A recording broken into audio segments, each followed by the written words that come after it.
히브리서 11장 1절에서 3절 말씀 보면 믿음에 관한 가장 대표적인 말씀이 기록되어 있습니다. 우리 함께 석절 말씀 선포하겠습니다. 믿음은 바라는 것들의 실상이요 보이지 않는 것들의 증거니 선진들이 이로써 증거를 얻었느니라. 믿음으로 모든 세계가 하나님의 말씀으로 지어진 줄을 우리가 아나니 보이는 것은 나타난 것으로 말미암아 된 것이 아니니라. 보이는 것은 나타난 것으로 말미암아 된 것이 아니다. 즉 지금 우리 눈에는 보이지만 이 모든 것들도 원래 없던 것들이었다는 겁니다. 자연 만물을 보고 또는 비단 우리 개인의 삶에 우리 가정에도 보면 지금 나타나 있는 모든 것들, 입고 있는 것이든지 먹는 것이라든지 환경의 요소든지 그 모든 것들은 원래 없었습니다. 보이지 않았던 것인데 우리한테 주어졌다는 것입니다. 그리고 그것이 나타난 이유는 보이지 않았지만 하나님께서 은혜로 허락하신 것들입니다. 삶의 필요와 원함을 해결해 주실 뿐만 아니라 사명 감당을 위해 필요한 모든 것들을 공급해 주신 은혜의 결과로 지금 우리 눈에 보이는 그 모든 것들이 없던 것들인데 나타난 것입니다. 보이지 않았지만 나타난 것은 하나님께서 보이지 않는 믿음의 세계를 걸어갈 수 있도록 우리를 돕기 위해서 그 모든 것들이 드러나게 하신 것입니다. 하나님께서 하나님의 사람들로 하여금 믿음의 세계를 살아가도록 하기 위해서 나타난 것들로 격려하고 위로하고 힘을 더해 주시는 것입니다. 미래에 어떤 것도 예측되지 않고 보이지 않지만 하나님께서 필요에 따라 가장 좋은 은혜 주실 것을 믿고 하나님을 예배하며 섬기도록 인도하시기 위해 이 모든 것들이 없던 것들이 나타난 것입니다. 보이지 않았던 것이 우리 눈에 보이게 된 것입니다. 이미 나타난 것은 나타나지 않았지만 보이지 않는 것들의 매우 작은 일부분에 불과합니다. 그것을 예수님은 겨자씨라고 표현하셨어요. 매우 작은 겨자씨만 그것이 자라나게 되면 엄청난 큰 나무가 되어 공중에 새가 깃들고 그 큰 나무의 열매가 나타나게 될 것이다. 마치 열매를 거두면 더 많이 심어 더 많은 열매를 거둘 수 있듯이 우리가 믿음의 세계를 살아가게 될 때 우리가 지금 받은 은혜는 앞으로 나타날 은혜에 비하면 겨자씨만하다는 겁니다. 겨자씨만하다는 거예요. 그래서 하나님은 더 풍성하고 더 놀라운 은혜를 항상 약속해 주시면서 우리 삶은 믿음의 길로 인도하시는 겁니다. 그리고 믿음이라는 말 자체대로 무한한 가능성의 기회입니다. 내가 하나님을 얼마나 믿고 따르는가에 따라서 그 열매가 결정되어지는 무한한 가능성의 기회, 그것을 믿음의 세계라고 그러는 것입니다. 무엇보다도 믿음의 세계에서만 하나님의 백성들인 저와 여러분은 삶의 이유와 목적을 발견할 수 있습니다. 하나님만이 영광을 받으실 그 길에서 우리는 쓰임을 받게 되고 그 은혜를 맛보게 되기에 우리 삶의 이유와 목적은 오직 믿음의 세계에서만 발견되는 것입니다. 무엇보다 그 믿음의 세계를 우리가 걸어갈 때 우리 삶은 더 귀한 영향력과 가치를 확보하고 누릴 수 있게 됩니다. 지금까지도 은혜로 걸어왔지만 오늘 우리 삶을 더 빛나게 만들 일들은 이전 것이 아닌 앞에서 주어질 은혜입니다. 믿음의 세계, 보이지 않지만 미래를 예측할 수 없지만 하나님은 그 길을 알고 계셔서 하나님을 전적으로 의지하고 믿는 자들을 그 길로 인도하셔서 우리 삶이 그 영향력과 가치를 누리게 하신다는 것입니다. 그래서 성경이 이렇게 말하는 것입니다. 오직 의인은 믿음으로 말미암아 살리라. 오직 의인은 믿음으로 말미암아 살리라. 안타까운 것은 하나님의 자녀가 되었음에도 불구하고 우리는 그 보이지 않는 세계를 살아갈 능력이 없더라는 것입니다. 보이지 않는다는 이유로 보이는 것이 전부인 줄 알고 보이는 것만을 위해 살아가려고 합니다. 그러다 보니 예측되지 않는 미래, 보이지는 않고 막상 보이는 것에 최선을 다하고 살려고 하다 보니 뭔가 조금 안정적이면 좋겠고 뭔가 조금 여유가 있으면 좋겠다. 물론 쉼과 충전이 있어야 되겠지만 보이는 것들이 내 삶에 가득 채워진다 해서 우리는 만족이 될 사람들이 아니고 미래의 삶이 지켜지고 보호되지 않습니다. 보이지 않는 세계, 그 하나님의 은혜 길을 따라가기 위해 사는 삶인데 보이는 거, 먹는 거, 마시는 거, 입는 거, 그것이 삶의 목적일 수 없다는 겁니다. 물론 하나님의 은혜로 먹어야 되고 마셔야 되고 입어야 될 것이 채워질 것입니다. 그러나 먹고 마시고 입는 문제, 보이는 문제가 내 삶의 목적일 수는 없다는 겁니다. 만약 그것이 목적이 되면 평생 그 문제 제대로 하나 풀지 못한 채 인생이 낭비되고 허비될 것입니다. 하나님 나라를 위해 살아갈 때 일꾼이 자기 먹을 식량 받는 건 당연한 것이니까 하나님이 먹고 마시고 입을 것을 해결해 주실 것이니 우리의 관심은 나타나지 않았지만 하나님이 나타나게 하셔서 영광을 받으실 그 일, 그래서 우리는 그것을 꿈이라 부르고 그것을 비전이라 부르는 것입니다. 그런데 우리는 그것을 볼 능력이 없다 보니 보이는 것에만 집착하며 살더라는 것입니다.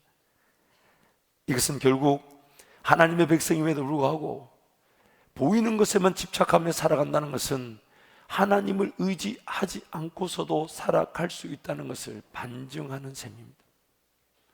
보이는 것에만 집착하니 하나님은 보이지 않는 믿음의 세계에서 우리를 기다리시고 우리를 이끌어가기를 원하시는데 우리는 자꾸만 보이는 것에만 관심을 두다 보니 보이는 것에 관심을 두는 삶은 결국 하나님이 굳이 돕지 않으셔도 살아갈 수 있다는 것을 자기 스스로의 삶으로 반증하는 셈입니다. 하나님 나라와 영광을 위해 살아가는 사명자이기에 사명자의 삶을 하나님께서 지켜주시고 보호하실 뿐 아니라 그 사명자에게 필요한 모든 것을 하나님이 해결해 주십니다.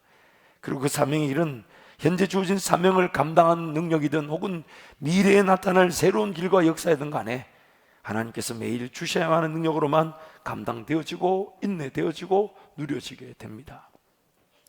오늘 이 믿음이라는 말씀을 준비하면서 어떤 말이 조금 표현이 부족하고 또 설명이 조금 길 것 같아서 기도하는 중에 하나님이 하나의 이미지를 보여주셨어요. 그래서 우리 이미지를 한번 준비해 봤는데 먼저 우리 히브리서 2장 1절 말씀 우리 함께 선포하겠습니다. 히브리서 2장 1절 함께 갑니다. 그러므로 우리는 들은 것에 더욱 유념함으로 우리가 흘러 떠내려가지 않도록 함이 마땅하니라. 한 번 더 선포할까요? 그러므로 우리는 들은 것에 더욱 유념함으로 우리가 흘러 떠내려가지 않도록 함이 마땅하니라. 찬양대는 말씀을 보시고 뒤에 뭘 하든지 그걸 보지 말라고 2부 성가대 부탁을 했는데 전달이 안 된 것 같아요. 말씀을 보세요. 히브리서 2장 1절 말씀 보니까 우리 인생을 뭘로 비유하고 있습니까? 배로 비유를 하고 있어요. 그래서 흘러 떠내려가지 않도록 유의하라. 들은 것에 더욱 유념함으로 그래서 인생을 배로 비유하고 있는데 이 인생, 이 배의 위기가 뭐냐면 흘러 떠내려갈 수 있다는 거예요. 방향을 잃어버리고 동력을 상실하고 어디로 가는지. 그래서 시편 1편 말씀에 이것을 이렇게 얘기하죠. 바람에 나는 겨일 수 있다. 이러면 이렇다 하고 저러면 저렇다 하고 흩날리듯 뒤를 보지 말라고 그렇게 부탁을 하는데 자꾸 이렇게 항상 우리는 이렇게 보이지 않는 말씀보다 보이는 이런 데 집착하고 삽니다. 그렇게 부탁했는데 계속 이렇게 목사 말 안 듣고 지금. 다시요. 우리 인생은 배로 비유할 수 있는데 인생이 당하는 위기가 뭐라고요? 흘러 떠내려갈 수 있다.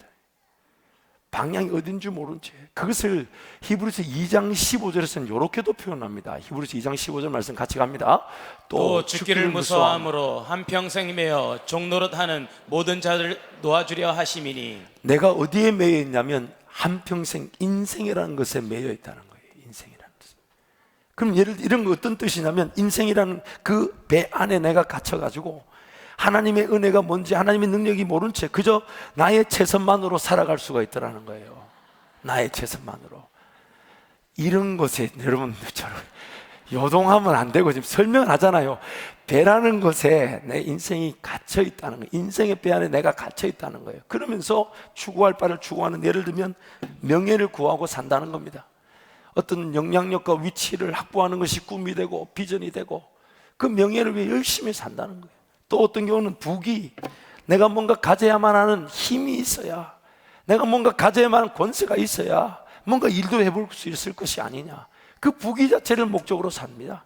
또 영화, 나만의 길, 나만의 방법, 나이가 더 세워지고 존중받고 인정받는 그런 나만의 길 그 자체를 목적으로 살고, 심지어는 물질 자체를 목적으로 삽니다. 뭔가 좀 있어야 일을 하지, 뭔가 있어야 나도 뭔가 일을 할 수 있지 않냐, 이런 것들을 목적으로 두고 살지만 안타까운 것은 이게 우리 능력으로 이루어져요? 안 이루어져요? 이루어졌으면 이 자리 예배하러 올 사람 아무도 없어요. 안 이루어지는데 더 안타까운 것은 하나님을 섬기지 않으며 하나님이 지은 세상에서 하나님도 모른 채 이런 것들이 이루어졌는 줄 착각하고 살아가는 인생이 있더라는 겁니다. 자기 영혼 하나 구하지 못하면서 뭔가 다 가졌다고 여기는 인생이 있을 수 있다는 거, 그게 두려운 거예요. 그게 두려운 거예요. 하나님 없이 가져본들 인생의 끝날에 자기 영혼 구하지 못하는 그 가진 것이 무슨 소용이겠습니까? 더구나 하나님의 백성이라는 우리가 이런 것들이 목표가 될 수가 없어요. 하나님이 내 인생의 방향을 인도해 가시면서 쓰임받게 하실 때에 이런 명예든지 부귀든지 영화든지 물질이 필요하면 주실 것인데, 필요하면 도구처럼 주실 것인데, 이것 자체가 목적이 될 수 없는데, 이것 자체를 목적으로 인생이란 배의 가치가 열심히 삽니다. 열심히 살다 보니 우리 뜻대로 안 되죠. 잘 되던가요? 잘 됐으면 여러분 이렇게 두 눈 똑바로 쳐다보면서 저에게 설교 듣지 않아요. 벌써 그 길 갔지. 근데 열심히 산다고 살았는데, 이걸 목적으로 살았는데 안 되네요. 오히려 인생에 짐만 늘어나기 시작했어. 인생에 상처만 생기기 시작했어. 또 인생에 그런 좌절, 낙담, 낙심, 문제, 어려움만 생기게 됐어요. 열심히 안 산 게 아니에요. 열심히 살았어요. 부지런히 살았어요. 우리 성도들 중에 열심히 안 사는 성도를 본 적이 없어요. 얼마나 열심히 살면 하나님보다 더 바빠? 얼마나. 그런데 인생이 내 마음대로 되지 않다는 거예요. 내 마음대로.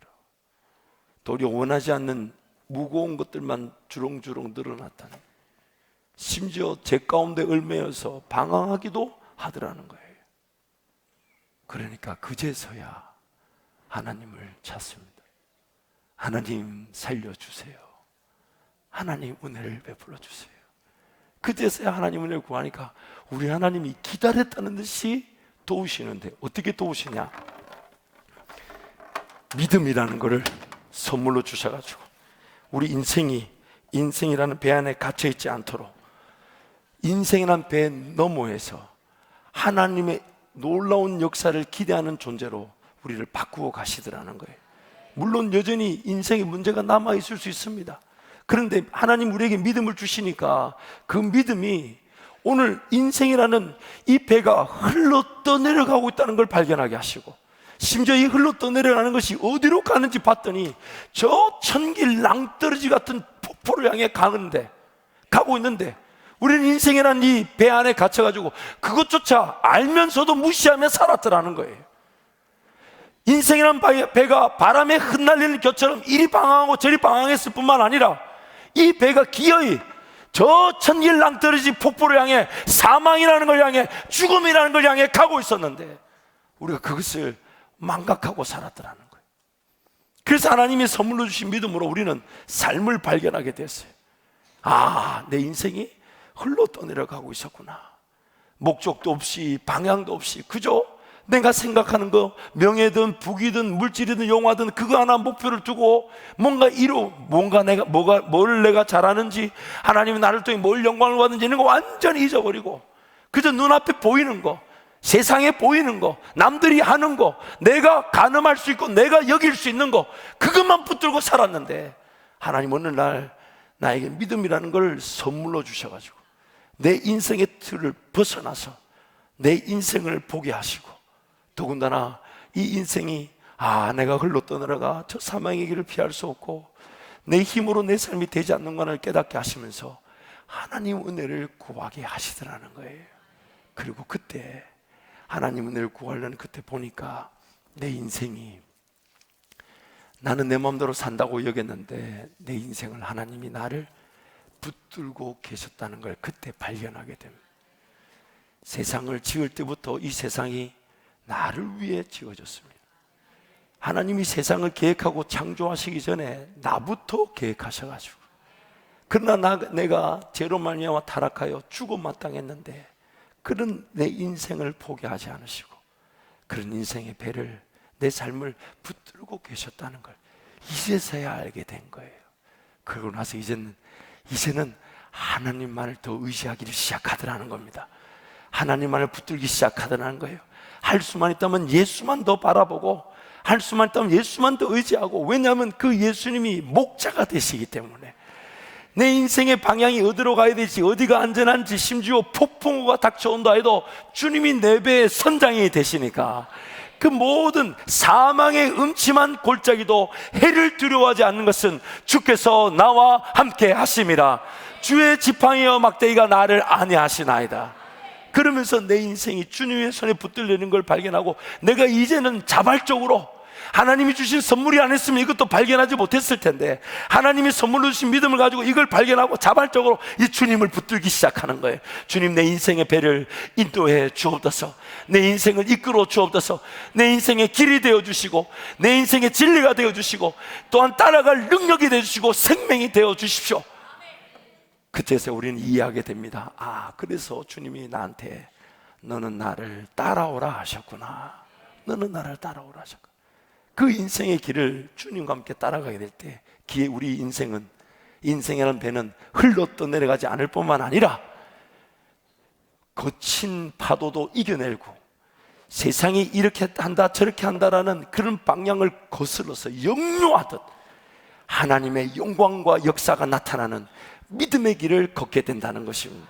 믿음의 길을 걷게 된다는 것입니다. 이게 바로 하나님이 우리를 깨우쳐가는 은혜의 역사입니다. 하나님이 선물로 주신 믿음이 아니고선 이런 상황을 발견할 수 없었을 것인데 하나님이 선물로 믿음을 주셔서 이것을 깨닫게 되어 우리는 그 하나님을 인정해서 오늘 이 자리에 예배하러 왔다는 것입니다. 자, 우리 수고하는 청년들 박수로 한번 격려해 주시기 바랍니다.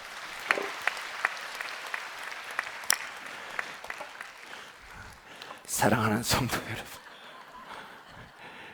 히브리서 말씀에 이런 우리의 모습을 표현하고 있어요. 얼매기 쉬운 죄와 무거운 짐들을 벗어버리고 인내로서 우리 앞에 당한 경주를 하며 믿음의 주여 또 온전케 하시는 인 예수를 바라보자.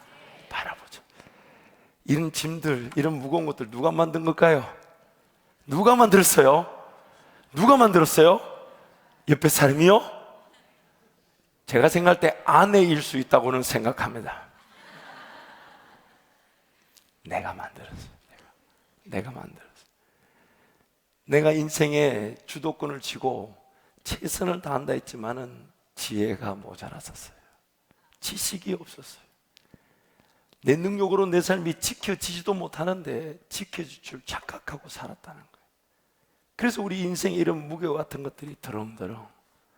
이제는 정말 주님과 함께 제대로 따라가고 싶은데 이제 이 잘못 살아왔던 인생의 그런 선택과 결정으로 인한 그 무게들, 나를 짓누르는 것들, 이제는 주님 따라가고 싶은 마음만 더 강해지지 이런 것들이 주님을 제대로 못 따라가게 만들 수 있더라는 겁니다. 그래서 주님이 말씀하시기를 수고하고 무거운 짐진 자들아 다 내게로 오라. 여러분, 그래서 우리는 주님만 바라보고 예수께로 달려오는 것입니다. 지금 여러분 인생에 무거운 짐이 있습니까? 어차피 여러분 힘으로 해결되지 않습니다. 주님께 달려 나오십시오. 주님이 해결해 주실 것입니다. 풀어야 될 숙제가 있습니까? 어려움이 있습니까? 주님만이 해결자가 되시고 주님만이 도움을 주실 수 있습니다. 그리 아니하실지라도 우리의 남은 인생이 주님만 온전히 따라갈 수 있도록 우리를 도우실 분은 예수님밖에 없습니다. 그래서 인생의 최대의 비결은 예수님이 내 삶을 포기하지 못하시고 붙들고 계신다는 것을 언제 어떻게 최대한 빨리 깨닫는가 하는 겁니다. 내 인생의 최대의 은혜는 하나님이 나를 포기하지 못하시고 나를 붙들고 계신다는 것을, 나는 하나님 손바닥을 벗어날 수가 없다는 것을 빨리 깨닫는 것이 인생의 최대의 은혜입니다. 아유, 이렇게 손도 올려놓으니까 무겁네요. 참고로 이거는 가볍습니다. 우리 꽃꽂이에서 쓰시는 거 허락도 없이 쓰고 있습니다. 얼른 갖다 놓도록 하겠습니다. 여러분, 이스라엘 백성들의 그 이야기를 오늘 본문 말씀 통해 우리에게 이야기하고 있습니다. 우리 히브리서 4장 1절에서 3절을 세 번역으로 한번 읽어보겠습니다. 함께 갑니다. 의가 복음 속에 나타납니다. 이 일은 오로지 믿음에 근거하여 일어납니다. 이것은 성경에 기록한 바 의인은 믿음으로 살 것이다 한 것과 같습니다. 히브리서 4장 1절 3절 말씀 보니까 3절 한번 가까이 함께 갑니다. 그러나 그 말씀을 믿은 우리는 안식에 들어갈 것입니다. 그것은 내가 진노하여 맹세한 것과 같이 그들은 결코 내 안식에 들어오지 못할 것이다 하고 말씀하신 그대로입니다. 사실상 하나님께서 세상을 창조하시고 모든 일을 끝마치셨으므로 그때부터 안식이 있어 온 것입니다. 히브리서 말씀 보니까 이스라엘 백성들이 놓쳐버렸던 하나님의 은혜에 대해서 소개합니다. 그 놓쳐버렸던 은혜가 뭐냐면 안식이라는 거죠. 그 안식이라는 게 뭐냐면, 여러분, 사람은 창조의 몇째 날에 지음을 받았습니까? 이 대답을 잘하는 분들은 좋은 주일학교를 나오신 분들. 몇째 날에 우리가 지음을 받았죠? 여섯째 날. 그러면 사람은 눈을 떴을 때 첫 번째 날은 무슨 날이었습니까? 안식일이었습니다. 뭔가 일을 하기 위해 사람을 지은 것이 아니라 하나님은 사람과 함께 안식하기 위해. 그리고 그 안식이란 개념이 무엇이냐면 하나님의 통치와 다스림이 나타나는 나라. 우리가 하나님의 통치와 다스림 안에 거하게 될 때에 사람의 본질적인 삶이 보호되고 지켜질 뿐만 아니라 창조의 목적을 이루게 되더라는 것입니다. 그래서 그 안식이란 말은 다름 아닌 하나님의 땅에서 하나님의 법과 질서 위에서 하나님과 함께 동행하는 자들, 그들이 안식을 누린다는 거예요. 그래서 그들이 뭔가 하나님을 더 사랑하고 더 의지할 기회가 되고 하나님을 예배할 때 하나님이 영광을 받을 수 있는 그것이 안식인데, 그리고 그 완전한 나라는 우리의 삶이 끝나는 날 천국에 가면 이루어지게 됩니다. 근데 이 땅에서도 하나님이 맛볼 수 있다는 거예요. 이 땅에서 그 안식을 맛볼 수 있다는 거예요. 예를 들면 이런 겁니다. 뭔가 문제인 듯 보이고 어려움인 듯 보이는데, 그래서 어떻게 해결해야 될지 몰랐는데 하나님이 지혜를 주시고 능력을 주셔서 그 일이 감당될 때, 술술술 풀려나갈 때 우리는 일한다는 느낌을 받지 않아요. 그 일 자체가 이렇게 나를 통해 이루어질 수 있다는 하나님의 은혜에 감격하게 되면서 더 하나님께 내어드리고 맡겨드리고 하나님을 더 신뢰하고 의지하게 되는 것. 살아가면 살아갈수록 하나님의 능력을 맛보며 그분이 내 삶의 길이 되시고 길을 걸어갈 능력이 되시고 그 길이 더 놀라운 길을 걸어갈 수 있는 기회가 되게 하시는 하나님, 계획이 되시고 마음의 소원을 통해 그 계획이 기도되어지게 하시고 그 기도되어진 마음의 소원, 그 계획이 이루어지게 하시면서 이루어지는 그 열매가 분명히 나에게 희생의 기회로, 수고의 기회로, 충성의 기회로, 헌신의 기회로 나타났을 것인데, 우리의 고백은 이건 내가 한 것이 아니라는 거예요. 하나님이 길을 열어주셨고 하나님이 따라갈 능력을 주셨고 하나님이 감당될 수 있는 힘을 주셨고 이런 열매를 맺게 하셨다. 그 기쁨이 바로 안식이라는 겁니다. 그것이 오늘 어둠을 몰아내고 빛의 자녀들이 이 땅을 살아가는 삶의 원리라는 거예요. 그래서 하나님이 가나안 땅에 들어갔을 때, 그 땅을 차지하고 그 땅에 하나님 나라를 세우실 때에 이스라엘 백성들이 치루었던 전쟁은 전쟁이 아니었습니다. 그저 뺑뺑뺑뺑 도는 거였어요. 7바퀴 돌았더니 하나님이 무너지게 하셨다는 거예요. 이게 바로 안식인 겁니다. 이게 바로 그 안식의 은혜를 이스라엘 백성들에게도 계획해 두셨는데, 그 안식의 은혜에 미치지 못하는 자가 있더라. 그러면서 두려운 말씀은 오늘 이 자리에 있는 우리에게도 동일한 경고로 말씀하시더라는 거예요. 그래서 방금 읽었던 세 번역 1절 말씀 보니까 그렇게 말씀하시는 겁니다. 여러분 가운데 거기에 미치지 못하는 사람이 없도록 두려운 마음으로 조심하십시오. 하나님이 이 땅에 하나님의 백성들이 누릴 그 안식의 자리에 하나님의 백성들이 이르기를 원하시는데, 이스라엘 백성들이 그러했던 것처럼 오늘 이 땅을 살아가는 저와 여러분도 그 안식에 미치지 못하는 사람이 없도록 두려운 마음으로 조심하십시오. 그렇게 우리에게 경고하고 계신 것입니다. 그래서 2절 말씀에 왜 그들이 그 안식의 자리, 하나님과 함께 거하는 땅, 하나님의 통치 질서 아래 거하는 그 안식의 은혜를 누리지 못했는지를 히브리서 4장 2절 말씀이 이렇게 얘기합니다. 우리 함께 갑니다. 그들과 같이 우리도 복음 전함을 받은 자이나 들은 바 그 말씀이 그들에게 유익하지 못한 것은 듣는 자가 믿음과 결부시키지 아니함이라.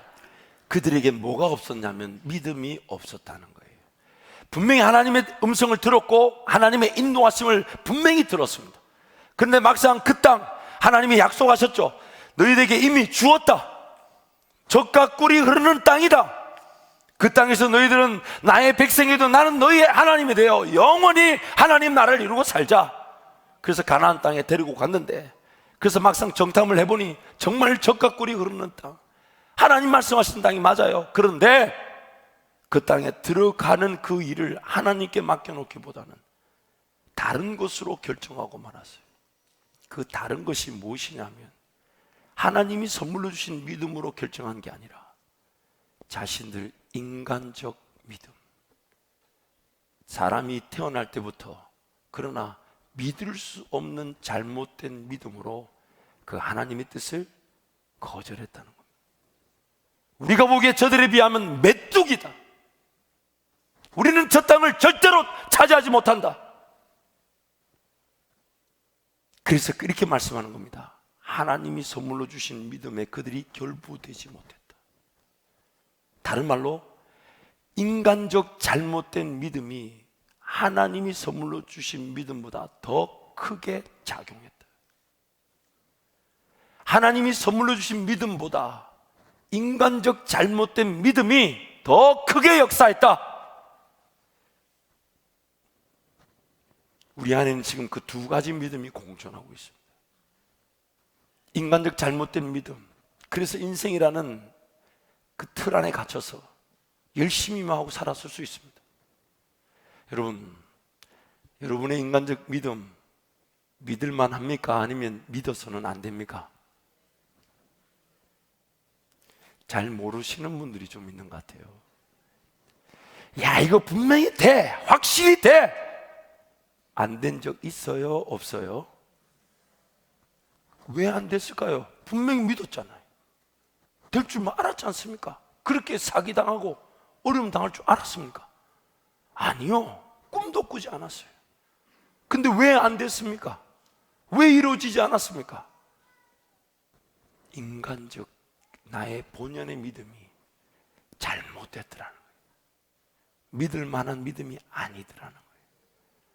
온전하지가 않더라는 거예요. 그래서 주님이 주님을 따를 때에 반드시 따라와야 될 병행 조건이 자기를 부인하고 내 생각으로 내 믿음으로 주님의 길을 따라가지 않도록 거절하게 만든다는 거예요. 마치 이 저울과 같은 거예요. 결정을 할 때 무거운 쪽으로 우리는 결정하게 돼 있잖아요. 그렇죠? 내 안에 인간적 믿음과 하나님의 믿음이 매번 저울질을 당합니다. 이게 어떤 날 막 찬양하고 뜨거워가지고 막 믿음으로 가가지고 은혜를 볼 때도 있죠. 어떨 때는 아무리 말해도 혼자서 인간적 믿음에 사로잡혀가지고 하나님이 주신 선물로 주신 믿음 그 기회들을 확 저버려버려요. 어느 것이 더 무거운가? 마치 이것은 내 안에 어둠이 꽉 찼는데 하나님이 선물로 주신 믿음이 들어오는 순간부터 그 빛의 크기만큼 어둠이 물러나는데 과연 하나님이 선물로 주신 믿음이 내 안에 얼마나 자리 잡고 있는가? 하나님이 선물로 주신 믿음이 내 인간적 믿음을 얼마나 이겨내고 있는가? 하나님이 선물로 주신 믿음이 내 인간적 믿음을 얼마나 죽이고 있는가? 그 무게. 왜냐하면 무거운 쪽으로 우리는 결정하기 때문에 그게 더 옳게 느껴지고 그게 더 분명하게 느껴지니까.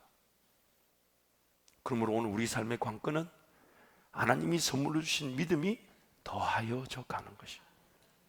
내 인간적 믿음을 압제하고 제압할 만큼, 이겨버릴 만큼 그 믿음이 내 안에 더 커져가는 것. 그것이 바로 관건이라는 것. 그래서 주님이 로마서 10장 17절 말씀에 이렇게 말씀하셨죠. 우리 함께 선포합니다.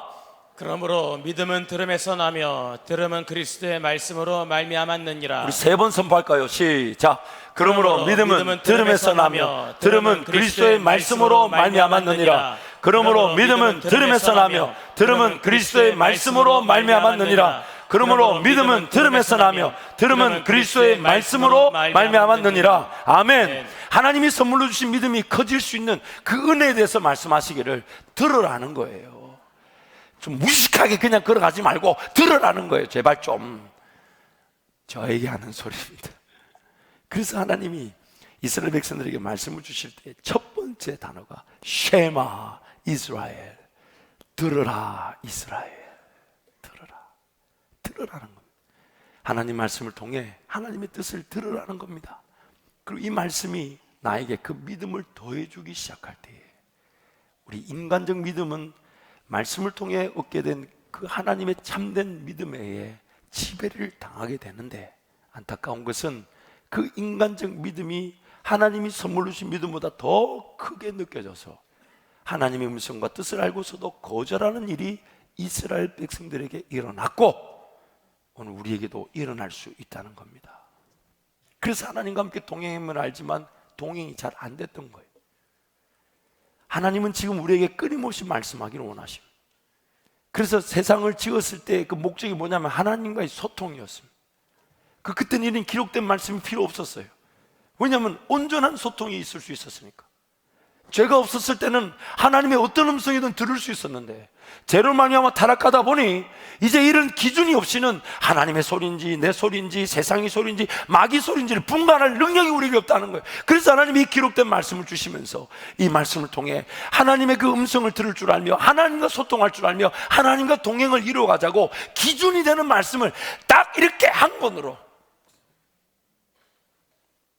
이스라엘 시대 같으면 양피지 이만큼씩 들고 다녔을 텐데, 인쇄술이 지금처럼 발달하지 않았으면 하나님 말씀 이렇게 들고 다니지도 못했을 텐데, 주야로 묵상할 그 은혜를 쉽게 누리지 못했을 텐데, 이제 인쇄술이 발달해 이렇게 한 권으로, 심지어 제 거는 영어까지 있어요. 웃자고 한 말인데 이제 웃음 난다고 이게. 사랑하는 성도 여러분, 오늘 우리를 살리는 것은 하나님의 말씀밖에 없습니다. 그리고 그 말씀 우리에게 참된 믿음을 더해주고 주의 놀라운 그 믿음의 길을 걸어갈 힘이 되어 주시는 것입니다. 마태복음 9장에 보면 귀신 들린 아들을 아버지가 데리고 옵니다. 마침 예수님은 산 위에 기도하고 계시고 제자들에게 부탁합니다. 근데 제자들이 쫓아내지를 못해요. 그러니까 이 아버지가 예수님을 만나자마자 부탁합니다. 무엇을 할 수 있거든 내 아들을 고쳐달라고. 그러니까 예수님이 할 수 있거든이 무슨 말이냐? 믿는 자에게 능치 못함이 없느니라. 그러면서 그 귀신을 쫓아내죠.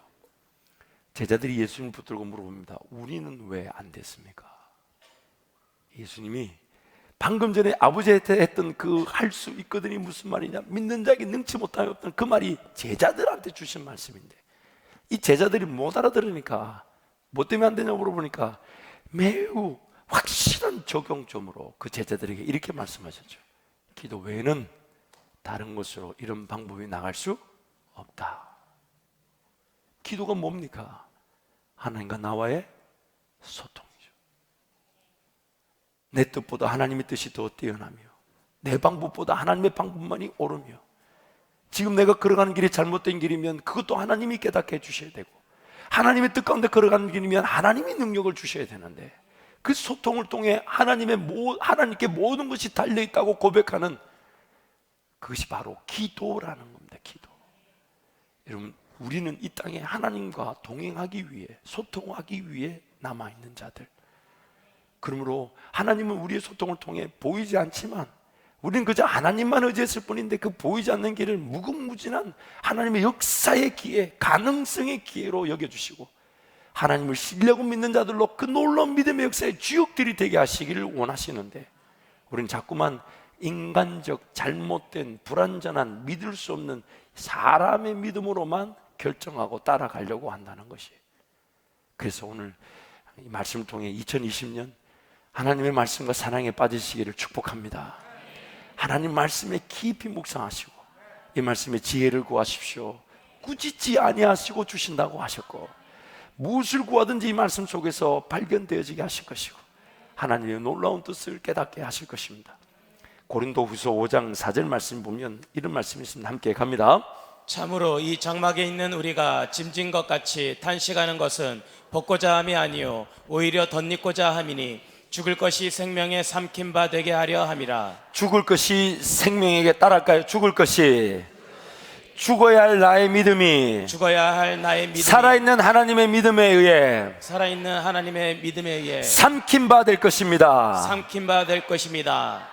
나의 인간적 믿음이 생명의 믿음, 하나님의 실질적인 믿음, 말씀을 들음으로 생겨나는 그 믿음으로 삼킨 바 된다는 거예요.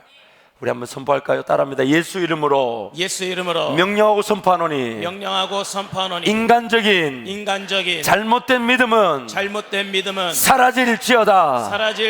예수 이름으로 선포하노니 하나님의 선물인 믿음이 누려질지어다. 11년에 이제 유학 생활을 마치고 한국에 돌아온다는 것은 사실 쉽지 않은 일이었습니다. 첫 번째 우리 목사님 전화를 받았을 때 제가 목사님께 1초도 망설이지 않고 뭐라고 대답했냐. 목사님 그때 저한테 이렇게 얘기하셨어요. 청년부 사역, 대학부 사역을 시작하면서 이렇게 담임 목사에 대한 하나님의 뜻을 보면 좋겠다 이렇게 얘기하셨을 때 1초도 망설이지 않고 기도해 보겠습니다. 좋은 뜻이었을까요? 아니면 나쁜 뜻이었을까요? 기도해 보겠습니다. 그건 너무 좋은 대답이에요. 그러나 내가 듣고 싶은 대답은 아니에요. 근데 두 번째 날에 전화를 주셨을 때는 제가 아내와 함께 1년 정도 기도했던 기도 제목을 순서대로 얘기하셨어요. 딱 목사님한테 그걸 딱 듣는 순간 제 마음에 두 글자 한 단어가 탁 떠올랐어요. 제가 이 간증을 한번 금요일 날 한 적이 있는데 두 글자 한 단어 뭘까요? 출발. 그런데 우리 한국에 계신 부모님들 다 반대하셨어요. 그 중에 한 분이 마침 오늘 또 앉아 계신데 다 반대하셨어요. 그냥 미국에 있지. 이때까지 살았는데 거기도 목회가 있고 거기도 교회가 있는데 거기 있지.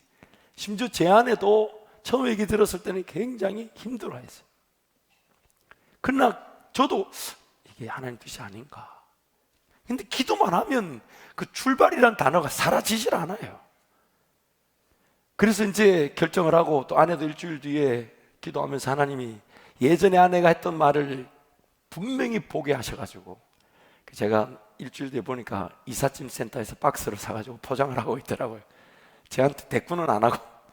어쨌든 이제 섬겼던 그 방송국에 가서 사표를 내려니까 우리 그 대표 목사님이 사표를 받아주질 않아요. 딱 내면 찢어가지고 버려버리고. 두 번째 갔더니 문 닫아 나가래가지고 문 밑으로 사표 넣었더니 그걸 찢어가 다시 나한테 주시더라고요. 이 무슨 창구도 아니고 말이에요. 겨우 세 번째 가서 사표를 냈어요.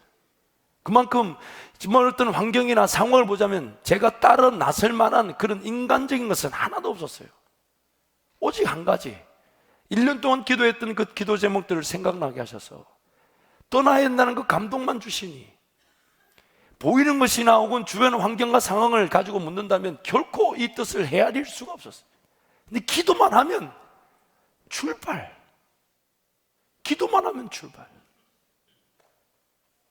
그 믿음은 제 것이 아니었습니다. 하나님 저에게 선물로 주셨던 것이었어요. 그 믿음이 아니었으면 오늘 여러분 뵙지 못했죠. 물론 여러분은 더 좋은 목사를 만났을 수도 있는데, 그러니까 여러분 기도로 준비해야 합니다. 어쩔 수 없이 당하지 마시고 기도로 은혜를 누리시기를 축복합니다. 이거 아멘하면 곤란한데 앞에 말과 뒤에 말이 다른 게 아닌데 지금. 사랑하는 성도 여러분, 오늘 우리는 마땅히 죽어 없어져야 될 인간적 믿음을 여전히 가지고 있습니다. 그리고 그것은 기회만 되면 살아 역사하려고 합니다. 그게 욕심인 줄 모르고요, 정욕인 줄 모르고 드러나고요, 마귀의 소리에 미혹된 줄 모르고요, 세상의 문화에 휩쓸려가듯 흘러 떠내려가듯 바람에 나는 겨처럼 결정하는 건 줄 모르고 막 드러납니다. 그래서 하나님 말씀을 주야로 묵상하며 기도의 자리에서 하나님 말씀에 귀를 기울여야만이 결국 하나님이 선물로 주신 믿음으로 우리는 그 잘못된 믿음을 이겨버릴 수 있더라는 것입니다. 그래서 하나님이 그 믿음을 더하시기 위해 은혜의 수단으로 이 말씀을 주셨다는 거예요. 그래서 요한복음 말씀에 주님이 뭐라고 계셨냐면, 이 말씀을 기록하신 성령 하나님이 우리 안에 계시면서 모든 것을 생각나게 하시고 모든 것을 가르쳐 주실 것이다. 너희들은 그래서 내 강보다 더 놀라운 일을 할 것이라고. 왜냐하면 우리가 성령 하나님과 걸어갈 믿음의 역사가 예수의 것보다 훨씬 더 크다는 겁니다. 그래서 주님은 지금 우리에게 믿음을 더하기를 원하시는데 우리는 인간적 믿음으로만 살아가려고 하니 여전히 예수를 믿는다는 이 자리에서조차도 인간적 믿음으로만 살아가면서 하나님을 하나님으로 고백하는, 어쩌면 안식에 들어가지 못한 이스라엘 백성들의 영적 수준과 같은 상황에 있을 수 있다고 성경이 우리에게 두려운 마음으로 우리 자신을 살펴보랍니다. 안식에 미치지 못하는 자가 없도록 두려운 마음으로 조심하라. 그러므로 이 한 해 하나님 말씀과 우리 깊이 사랑에 빠지시기를 축복합니다. 하나님 말씀이 주야로 묵상되어지기를 축복합니다. 꿀송이처럼 달게 느껴지시기를 축복합니다. 어떤 하나님의 음성이 있는데 들을 수 있는 그 은혜, 그래서 그 믿음을, 하나님 말씀을 통해 믿음을 가지고 이 세상을 승리하는 저와 여러분이 되시기를 축복합니다.